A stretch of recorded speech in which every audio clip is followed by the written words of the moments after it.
నమస్తే రమగారు. నమస్తే జయ. రమగారు, కార్తీక పౌర్ణమి విశిష్టత, కార్తీక మాసంలో చాలా విశిష్టత కదా. ఆ రోజు కోసమే నెలంతా కూడా చూస్తూ ఉంటాము. సంవత్సరం అంతా దీపారాధన చేయని వాళ్ళు ఆ రోజు చేసేద్దాం పెట్టుకుందామని అలా అనిపిస్తుంది. అయితే ఇది ఏడాదంతా మానేసి ఆ ఒక రోజు చేస్తే సరిపోతుంది కాదు. ఒకవేళ కుదరకపోతే ఆ రోజు చేసుకోవచ్చు. కార్తీక పౌర్ణమి నాడు, పౌర్ణమి నాడు చంద్రుడు చాలా ప్రశాంతంగా ఉంటాడు, ప్రసన్నంగా ఉంటాడు. వెదరు అట్మాస్ఫియర్ చాలా బాగుంటుంది. మామూలుగా శరత్కాలమే చాలా అనుకూలమైన కాలం. ఇది ఉపాసనా కాలం కదా ఈ కార్తీక మాసం. సో పౌర్ణమి నాడు పగలు ఉపవాసం ఉండి రాత్రికి చంద్రోదయం అయ్యాక దీపారాధన చేసుకుని శివారాధన, అమ్మవారిని ఆరాధించడం, విష్ణు ఆరాధన కూడా చేయొచ్చు. ఈ దీపాలు ఒత్తులు వెలిగించుకుని తర్వాత భోజనం చేయటం. ఈ రోజున చేసేటువంటి దేవాలయ దర్శనం కానీ, దీపారాధన కానీ, తర్వాత నది కానీ సముద్రంలో కానీ స్నానం చేయటం. సముద్ర స్నానం చేస్తారు తెల్లవారుజామున కార్తీక పౌర్ణమి నాడు. మామూలుగా పౌర్ణముల్లో సముద్రాల దగ్గరికి వెళ్ళం మనం. అవునవును. ఈ ఒక్క కార్తీక పౌర్ణమికి మాత్రం సముద్ర స్నానం చాలా విశేషంగా చెప్తారు. చంద్రుని యొక్క శక్తి ఈ సముద్ర జలాల్లో ఉంటుందని, అప్పుడు కనుక స్నానం చేస్తే జీవితం చాలా ప్రశాంతంగా మారుతుందని చెప్తారు. కుదిరిన వాళ్ళు చేస్తారు. ఇప్పుడు అవకాశాలు కొంచెం తక్కువగా ఉన్నాయి. నదిలో స్నానం చేయటం, ఇంకా లేకపోతే వాపి కుపతటాకులు మనకు చెప్తారు కదా, నువ్వు ఈ బావి ఏదైనా చిన్న చెరువు అలాంటి చోటైనా సరే, ఎక్కడైనా సరస్సుల్లో స్నానం చేయటం విశేషమైన ఫలితాన్ని ఇస్తుంది. సరస్సు తీరంలో చేసేటువంటి దాన ప్రక్రియ కూడా చాలా అద్భుతమైన ఫలితాన్ని ఇస్తుంది. మనం అన్నీ చేయలేకపోతాం, మనం కుదిరింది చేయగలుగుతాం కదా. మనకి ఏం కుదురుతుంది? సులువుగా తెల్లవారుజామునే లేచి స్నానం చేయటం, కొంచెం ఇంట్లో దీపారాధన చేసుకోవటం. కుదిరితే ఏ 9 గంటలకో 10 గంటలకో ఒక మాట వెళ్ళి సమీపంలో ఉన్న శివాలయానికో విష్ణువాలయానికో వెళ్ళి దర్శనం చేసుకోవటం. సరే, పగలు ఉపవాసం చేయటం, సాయంకాలం అవగానే కూడా వెళ్ళి గుళ్ళో దీపారాధన చేసుకొచ్చి 365 ఒత్తులు వెలిగించటం. అవును, సంవత్సరానికి సరిపడా మొత్తం. అంటే మామూలుగా నా ఉద్దేశం నేను ఒకళ్ళకే చేయాలని అనుకుంటాను. భార్యాభర్త ఇద్దరికి చేయాలని మనం నిరుడు కూడా ఇదే పాయింట్. మీరు ముందు ఒకళ్ళకే చెప్పారు, తర్వాత ఇద్దరు చేసుకోమన్నారు, ఎందుకమ్మా? అలాంటివి చాలామంది అడిగారు. సాధారణంగా అయితే ఇంటికి ఒక దీపారాధన అని అనిపిస్తుంది నాకు. చాలామంది పెద్దవాళ్ళు ఇద్దరికీ చేసుకోండి అని చెప్పడం వల్ల సరే అలాగే చెప్పాం. మన వెసులుబాటు, మన ఇంట్లో అలవాటు, మన మనసుకి నచ్చింది, మనం అలా చేయదలుచుకున్నాం. అప్పుడు 365 ఒత్తుల్ని కొంచెం చక్కగా కట్టగా కట్టి వాటిని కొంచెం ఉదయమే కనుక ఆవునేతిలో నానబెట్టి, నూనెలో కానీ ఆవునేతిలో కానీ కొంచెం నాననిస్తే ఒత్తులు నిలిచి వెలిగి కాలుతాయి. ఈ 365 ఒత్తులు వెలిగించుకోవచ్చు. తర్వాత ఏమో ఈ జ్వాలా తోరణం అవి చేస్తారు. దేవాలయాల్లో ఏం చేస్తారంటే, ఈ శివాలయాల్లో హెచ్చుగా కనిపిస్తుంది, వాకిలి వైపు శివుడిని, అమ్మవారిని, అయ్యవారిని ఇద్దరిని ఊరేగిస్తారు. ద్వారం దగ్గర పైన గడ్డితోటి బంధనంలాగా కట్టి అది వెలిగిస్తారు. ఆ వెలుగుతున్న జ్వాలల కింద నుంచి స్వామివారితో పాటు మనం కూడా నడవటం అనమాట. రథోత్సవం కానీ పల్లకి ఉత్సవం కానీ చేసి స్వామివారు అయ్యవారితో పాటు, అమ్మవారు అయ్యవారితో పాటుగా మనం కూడా ఆ జ్వాలల కింద నుంచి నడిచి లోపలికి వెళ్తే దేవాలయ దర్శనం చేస్తే అమోఘమైన ఫలితం ఉంటుందని, ఏడాది నుంచి ఉన్నటువంటి చీడపీడలు నశిస్తాయని, గ్రహదోషాలు తొలగుతాయని స్వామితో కలిసి మనం దాంట్లో నుంచి వెళ్తాం అనమాట. జ్వాలా తోరణంలో నుంచి చేయొచ్చు మనకు అవకాశం ఉంటే, లేదా మనకి ఎంత అవకాశం ఉంటే అంతగా చేయటం. ఇందులో చంటి పిల్లలు, తల్లులు, గర్భవతులు, బాలింతలు, వృద్ధులు, అనారోగ్యంతో ఉన్నవాళ్ళు వీళ్ళందరూ ఉపవాసం చేయాలనే విధానం పెట్టుకోబోకండి. నాకు ప్రెగ్నెన్సీ, నేను ఉపవాసం చేశాను, నా ప్రెగ్నెన్సీ నేను దీపం పెట్టచ్చా, అలాంటి ఆలోచనలు చేయొద్దు. శరీరం పర్మిట్ చేస్తే ఏదైనా చేయండి. శారీరకంగా అంత శక్తి లేనప్పుడు ఇది చేయకపోతే ఏదో అయిపోతుంది అనుకోకూడదు. ప్రధానమైంది అనుమానాలు. ఇప్పుడు ఒకవేళ ఉపవాసం చేయలేము, దీపారాధన చేసుకోవాలని ఉందనుకో, పొద్దున్న దేవుడికి దండం పెట్టుకుని దీపం పెట్టుకుంటామా, అప్పుడు నైవేద్యం పెట్టిన ఏ పదార్థాన్నైనా మనం తినచ్చు. అది కూడా ఉపవాసం కిందకే వస్తుంది. అదొక పద్ధతి. వేరే ఏమి తినద్దు, ఇంకా నైవేద్యం మాత్రమే. నైవేద్యంగా పెట్టిన పదార్థాన్ని తీసుకొని, పొద్దున ఏదో నైవేద్యం పెడతారు, మధ్యాహ్నం ఇంకోసారి తినాల్సి వస్తే నైవేద్యం పెట్టిందే తిన, డబ్బాలో నుంచి వేరేవి తీసుకు తినద్దు. పళ్ళు ఇంట్లో ఉన్నవి దేవుడికి నైవేద్యంగా సమర్పించండి, అవి తీసుకోండి. పెందరాళ్ళే దీపం పెట్టుకోండి. చంద్రోదయం ఏముంది, 5:30కే అయిపోతుంది. అవును, చీకటి పడగానే సూర్యాస్తమయం అయ్యాక మన లెక్క.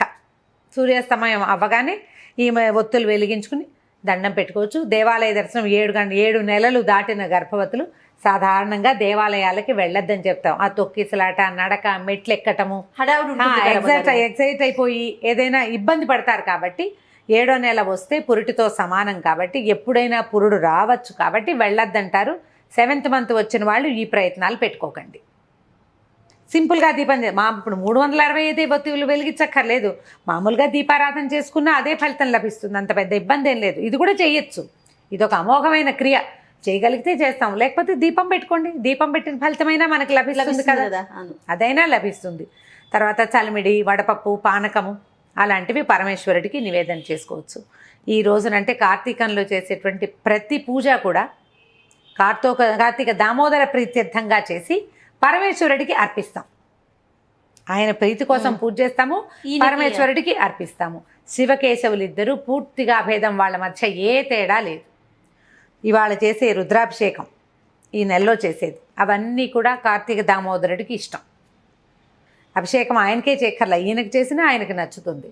ఈ రోజున ధాత్రి తులసి కళ్యాణం మొన్న ద్వాదశి నాడు చేయలేకపోయాం అనుకోండి, ఈ రోజున తులసి చెట్టులోనే ఈ ఒక ఉసిరి కొమ్మని అంత మాత్రం కొమ్మని తీసుకొచ్చి స్థాపించుకుని ఈ రోజున తులసి ధాత్రి కళ్యాణం జరిపించవచ్చు. అక్కడే తులసి చెట్టు దగ్గర కూడా ఈ 365 ఒత్తులు వెలిగించడము, లేకపోతే ఓ 11 దీపాలు పెట్టి 365 మన ఇంట్లో లేదు, మన అత్తగారు చేయలేదు, మా ఇంట్లో అలవాటు లేదన్నారు, మీకు ఏదో చెయ్యాలనుంది, 365 చేయొద్దు, శుభ్రంగా 11 దీపాలు పెట్టండి. 11 దీపాలు పెట్టుకోవచ్చు కదా, జ్వాల ఇట్లా తోరణంలాగా కనపడుతుంది. ఇది చేయొచ్చు. నదీ జలాల్లో దీపాలు వదిలిపెట్టడం, అరటి దీపాల్లో చిన్న చిన్న ఇవి చేసి దాంట్లో కొద్దిగా ఆవునేతి ఒత్తుల్ని వేసి వెలిగించి జ్వాలా తోరణంలాగా వదిలిపెట్టడం, దీపమాలిక సమర్పణం. దీంతోపాటు దీపస్తంభ సమర్పణ అని ఒక విశేషమైన పూజా విధానం మనకి కార్తీక పురాణంలో చెప్తారు. ఎత్తైన దీపాన్ని సమర్పించడం, ఆ వాకిట్లో అక్కడ కూడా మన కేరళ స్టైల్లో కనిపిస్తుంటే చుట్టూ పెద్ద పెద్ద ఎత్తైన దీపపు సెమ్మాలు పైన కాదు, మన వాకిళ్లలోనే దీపపు సెమ్మ పెట్టి చక్కగా వెలిగిస్తారు.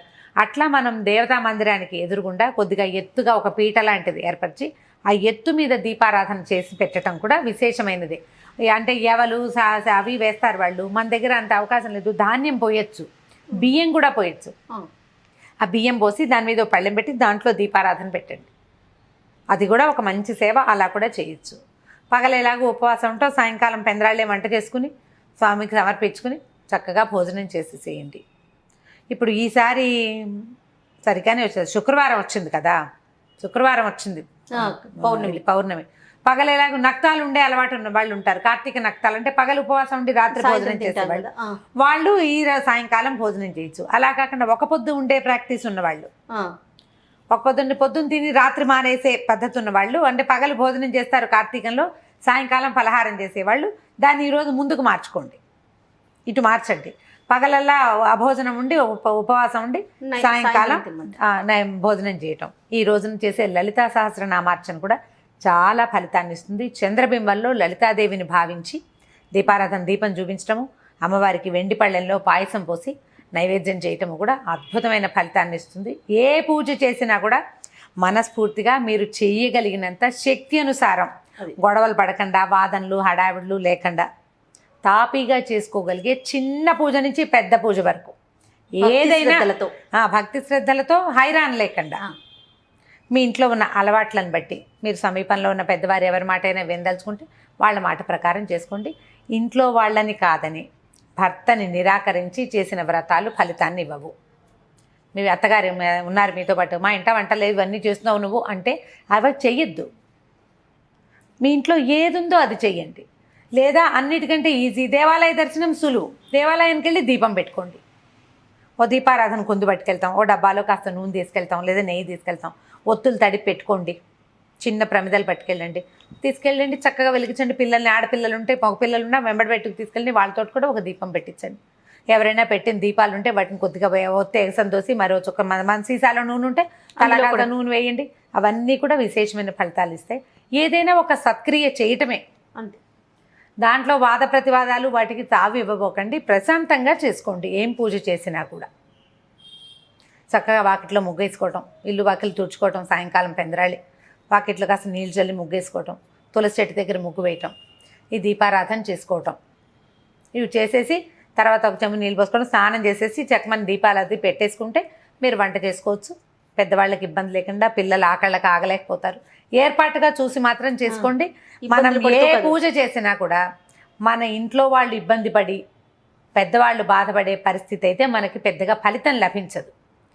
నెగిటివ్ ఇవి ఫోర్సెస్ వచ్చేస్తూ ఉంటాయి కదా, దాన్ని నెగిటివిటీని రానివ్వకుండా మాత్రమే పూజ చేసుకోవాలి. అన్ని సముదాయించుకొని ముందుకు వెళ్ళాలి అంతే. నమస్తే. నమస్తే జయ.